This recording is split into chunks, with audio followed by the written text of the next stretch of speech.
Vous aimez l'aquarelle? Moi aussi, ça tombe bien. Vous voulez progresser, et idéalement, moi aussi, je veux progresser.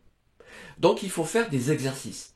Et là, je vais vous donner un conseil qui est en fin de compte très important et que je vais recommander dans les cours qui vont débuter cette année, en 2023, des conseils pour faire progresser les débutants et même les personnes confirmées.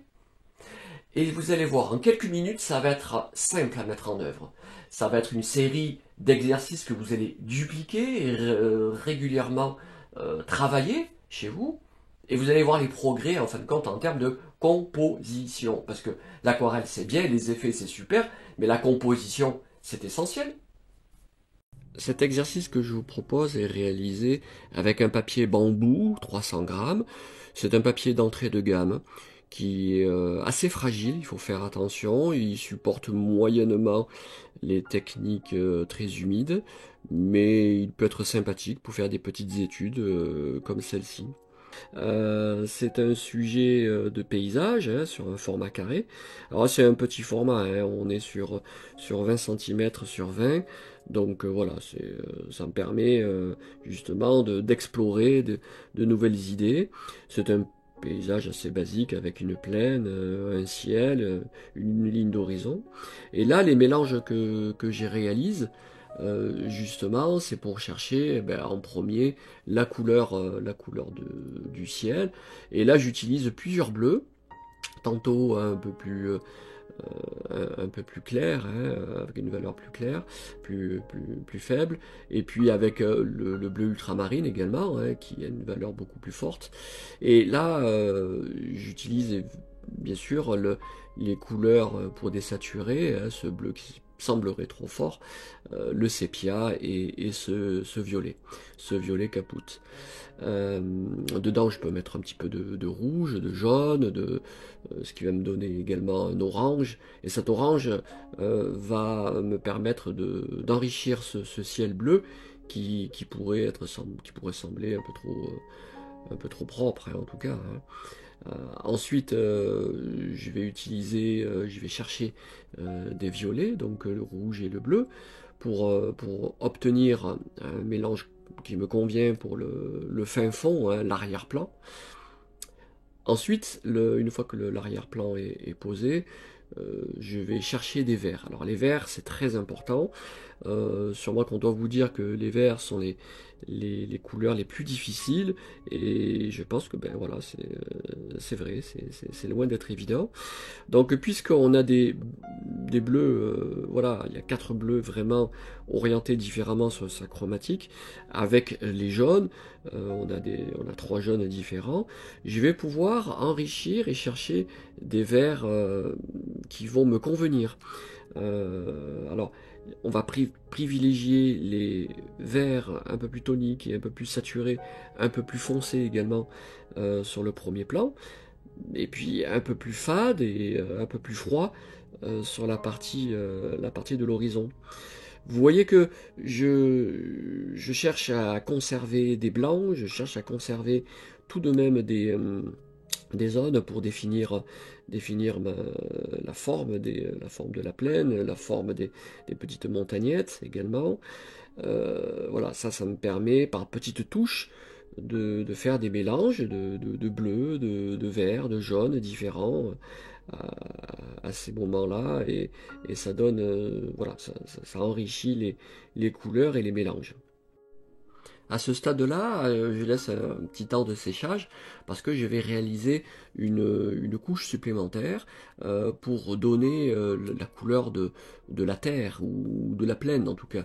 Et là, je vais utiliser plutôt une gamme jaunâtre, donc pour donner de la lumière, hein, pour illuminer tout ça. Alors, puisque la couche précédente est bien sèche, je peux passer par-dessus.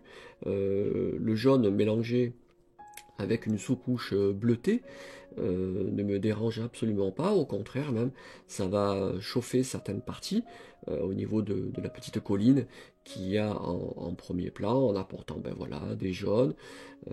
Voilà, ça permet de donner un petit peu de chaleur et de donner la qualité de la lumière.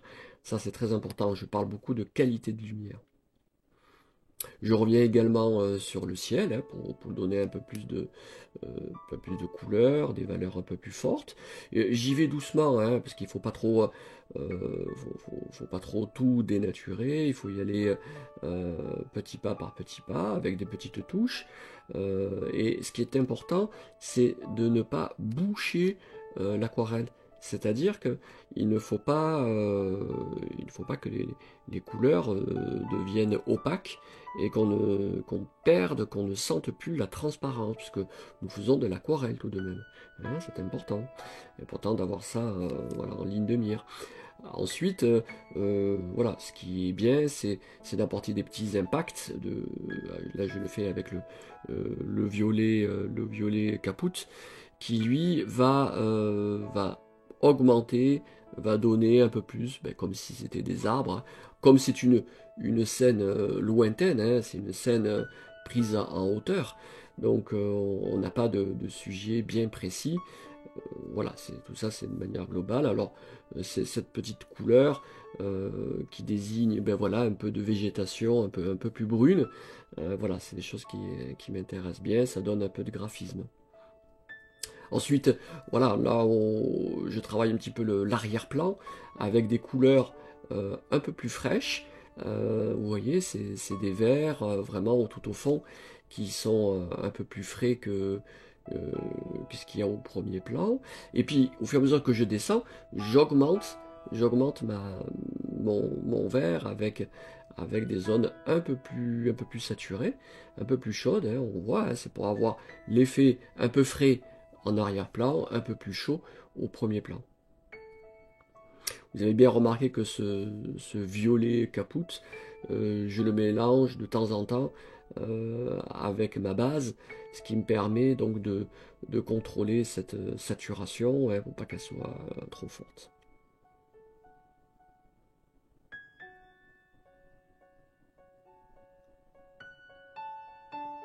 Alors là, je fabrique un orange, hein, parce qu'il faut chauffer un petit peu l'ambiance, hein, je trouve que c'est un petit peu trop froid quand même.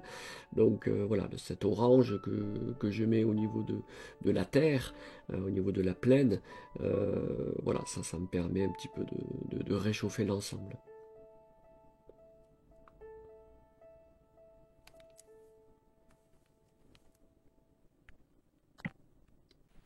En tout cas, vous avez compris que le format carré est un format très important en termes de composition.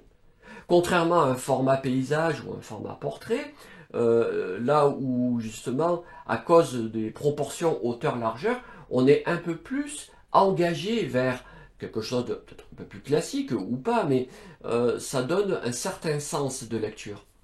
Alors qu'un format carré, c'est à vous à orienter le dessin, la composition, pour que le lecteur, lui, il comprenne ce que vous voulez faire. Donc il y a un travail un peu plus fin, une étude un peu plus fournie sur cette fameuse composition. Et c'est pour ça qu'il faut faire ces exercices régulièrement. Et puis, une donnée importante, c'est travailler sur des petits formats. En petit format, on a besoin de mettre toute une force, mais pas trop parce que c'est petit, et juste ce qu'il faut pour que cela puisse attirer le regard et que ce soit agréable à regarder, justement. Alors si la composition est bonne, si l'intensité est bonne, si le sens que vous faites est correct, ça veut dire que votre aquarelle a une bonne composition, elle est bien réalisée, elle a l'intensité qu'il faut, et après vous pouvez augmenter la taille de votre aquarelle. Et puis vous le savez, hein, surtout pour les débutants, si l'aquarelle est un peu plus petite, ben vous allez mieux contrôler votre temps de séchage. Et après, vous allez augmenter petit à petit lorsque vous aurez un peu plus de confiance et que vous aurez maîtrisé ces timings de l'eau entre les zones sèches, les zones mouillées. Voilà. J'espère que cela vous a plu, mais en tout cas, c'était le conseil de la journée.